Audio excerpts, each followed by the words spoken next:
the first country to shoot down an American B-52. In the annals of modern warfare, few feats stand as tall as the moment when North Vietnam, a small, war-torn nation, became the first country to shoot down an American B-52 Stratofortress, the United States' most formidable strategic bomber. On December 18, 1972, during the opening salvos of Operation Linebacker 2, known to the Vietnamese as Dien Bien Phu Trinh Cung, the Dien Bien Phu of the sky, a surface-to-air missile, SAM, fired by the North Vietnamese People's Army, PIVE, struck a B-52D over Hanoi, sending the 185,000-pound behemoth plummeting in flames. This historic event, achieved by a nation outmatched in technology and resources, marked a turning point in the Vietnam War, shattering the myth of the B-52's invincibility and galvanizing resistance against America's air campaign. Orchestrated by the 261st Air Defense Missile Regiment under the command of Colonel Nguyen Van Ton, the downing was both a tactical triumph and a psychological blow, echoing Vietnam's legacy of defiance from Tran Hung Dao to the 20th century. This essay explores the historical context of this unprecedented achievement, the meticulous strategy behind the shoot-down, the electrifying night of December 18th, its seismic impact on the war, and its enduring legacy as a symbol of resilience, as viewed on February 6, 2025. By 1972, the Vietnam War had stretched into its second decade, a brutal conflict pitting the Communist Democratic Republic of Vietnam, North Vietnam, and its Viet Cong allies against the U.S.-backed Republic of Vietnam, South Vietnam. The United States, committed to halting communism under the Cold War's domino theory, had escalated its involvement since the 1964 Gulf of Tonkin incident, deploying ground troops and air power to cripple North Vietnam's resolve. The B-52 Stratofortress, introduced in 1955 by Boeing, was America's aerial sledgehammer, capable of carrying 70,000 pounds of bombs over 8,800 miles, its 8 engines roaring at 35,000 feet, beyond reach of most defenses. From bases in Guam, Thailand, and Okinawa, B-52s had pounded North Vietnam since Operation Rolling Thunder in 1960, dropping millions of tons of explosives on jungles, villages, and supply lines along the Ho Chi Minh Trail. North Vietnam, a nation of 21 million, many peasants and workers, faced this Goliath with a blend of grit and ingenuity. Under President Ho Chi Minh and General Vo Nguyen Giap, the PAVN had honed guerrilla warfare. But by the late 1960s, Soviet and Chinese aid brought advanced weaponry, MiG-21 fighters, anti-aircraft guns, and the SA-2 Guideline SAM system, transforming Hanoi and Haiphong into fortresses of air defense. The U.S. withdrawal of ground troops after the 1969 Vietnamization policy shifted focus to air campaigns, peaking with Linebacker Poisars at CE, April-October 1972, which battered North Vietnam's infrastructure after its Easter offensive. Yet peace talks in Paris stalled by December 1972, prompting President Richard Nixon to unleash Linebacker 2, an 11-day bombing blitz from December 18 to 29, dubbed the Christmas Bombings, to force Hanoi's capitulation. It was against this backdrop that North Vietnam struck back, claiming the B-52's scalp in a feat no other nation had achieved. The B-52's nemesis was the Soviet-designed S-75 Divina, NATO SA-2 Guideline, a high-altitude SAM introduced to North Vietnam in 1965. Standing 35 feet tall, weighing 5,000 pounds with its booster, the SA-2 could reach 82,000 feet at Mach 3.5, guided by Fansong radar to strike targets 25 miles away. Hanoi's air defense network, over 200 SA-2 launchers by 1972, manned by the PAVN's 361st Air Defense Division, formed a lethal web, bolstered by 85mm and 100mm guns spitting 1,000 rounds per minute. The 261st Missile Regiment, led by Colonel Nguyen Van Ton, a 38-year-old veteran trained in Moscow, was tasked with Hanoi's northwest quadrant, its 12 launchers poised near Gia Lum and Yan Vien. Training was relentless. Gunners drilled in Soviet manuals, radar crews mastered Fansong's quirks, and commanders like Thun studied B-52 ECM, electronic countermeasures, Jamming tactics. North Vietnam adapted, rotating launch sites, using decoy radars, and firing salvos to overwhelm U.S. Wild Weasel suppression planes. By December, this shield had downed 200 American aircraft, F-4 Phantoms, A-4 Skyhawks. But the B-52, flying beyond gun range and armored with jammers, remained untouchable. Linebacker 2 would test that myth, pitting Hanoi's missiles against America's mightiest bomber in a duel for the ages.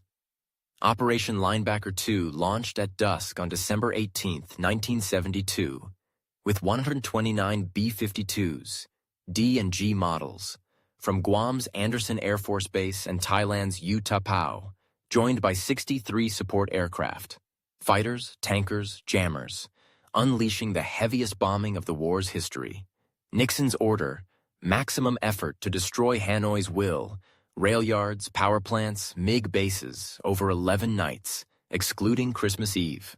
At 7:40 p.m. Hanoi time, the first wave, 42 B-52s in 14 cells of 3, thundered over the city at 35,000 feet, their contrails slashing the black sky as 500-pound bombs rained on Yen Vien's rail hub.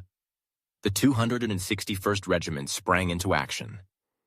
At 7:42 p.m., Fansong radars locked onto Ebony Sioux, a B-52D serial 550100, in the third cell, piloted by Captain Robert Bobby Morris, call sign Ebony. Flying at 450 knots, Ebony 2's jammers flared, chaff clouds and electronic noise, to blind SA-2 guidance. Thun, from a bunker near Gia Lum, ordered a salvo. 3 SA-2s launched at 7:43 p.m., their exhaust trails piercing the night. 1 misfired, 2 streaked skyward. At 7:45 p.m., a proximity fuse detonated 100 yards from Ebony So-2. Shrapnel shredded its left wing, igniting fuel tanks. "We're hit," Morris radioed, the bomber spiraling 10 miles northwest of Hanoi into Sun Thai's rice fields, a fireball lighting the dark. 4 crew, Captain Morris, Lieutenant Robert Hudson, Lieutenant Ronald Simpson, and Sergeant James Cook, ejected, captured by militia. 2, Lieutenant Paul Granger and Sergeant Charlie Poole, died in the wreck. Cheers erupted in Hanoi. Gunners danced.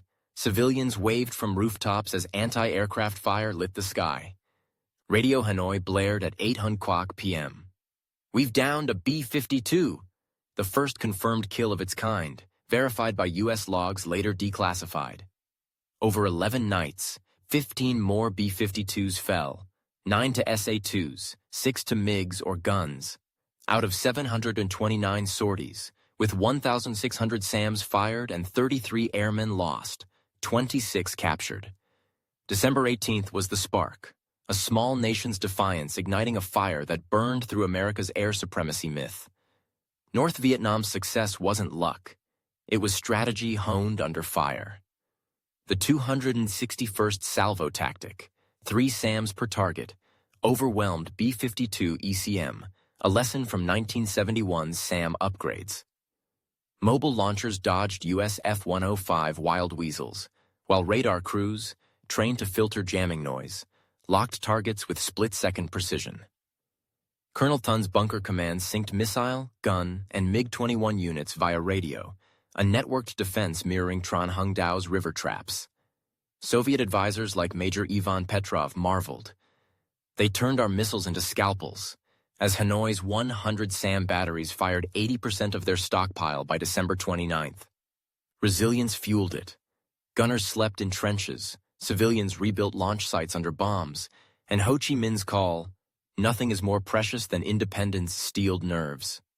U.S. losses, 15 B-52s, 28 other planes, cost $500 million, a toll Hanoi's $10 million in SAMs leveraged tenfold.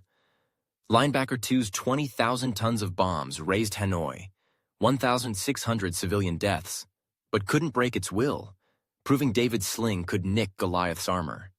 The B-52 shootdown on December 18, 1972, shifted the war's trajectory. Linebacker 2 aimed to bomb Hanoi to the table, yet North Vietnam's defiance, 16 B-52s downed, proved its backbone. On January 27, 1973, the Paris Peace Accords were signed. ending U.S. combat. Hanoi hailed it a victory. The B-52 kills a rallying cry. Nixon spun it as peace with honor, but losses stung. Air Force morale dipped, Congress cut funds, and Saigon fell by 1975. Globally, it shook air power myths. SAC, Strategic Air Command, rewrote B-52 tactics, adding decoys and low-altitude runs for future wars. Vietnam's feat inspired guerrillas. SAMs became symbols of resistance from Angola to Afghanistan. On February 26, 2025, military academies study Hanoi's grid, West Point to Sandhurst, its cost-benefit ratio a lesson in asymmetric war. On February 26, 2025, Vietnam's B-52 triumph endures, a national epic etched in Hanoi's Air Defense Museum, where SA-2 relics gleam beside Ebony 02's wreckage. Films like Hanoi 12 Ngày Đêm 2002, Stamps and Songs, B-52's Grave, Celebrate It, a modern Dien Bien Phu. Colonel Thun, died 1998, is a hero. His medals displayed, his tactics taught. Globally, it's a David-Goliath tale. Smokey saved lives with grit. Vietnam felled giants with missiles. Its echo a testament to resilience against odds. North Vietnam, the first to down a B-52 on December 18, 1962, turned a Titan's roar into a crash that shook the world. From Hanoi's bunkers, the 261st Regiment's SA-2s pierced America's sky fortress, a war's tide shifted by a missile's arc. On February 26, 2025, this feat, born of strategy, courage, and defiance, stands as Vietnam's thunderous legacy, a small nation's sling felling a giant, proving that even the mightiest wings can fall to earth when met with unyielding will. If you enjoyed this story and want more incredible historical tales, don't forget to like, share, and subscribe to our channel.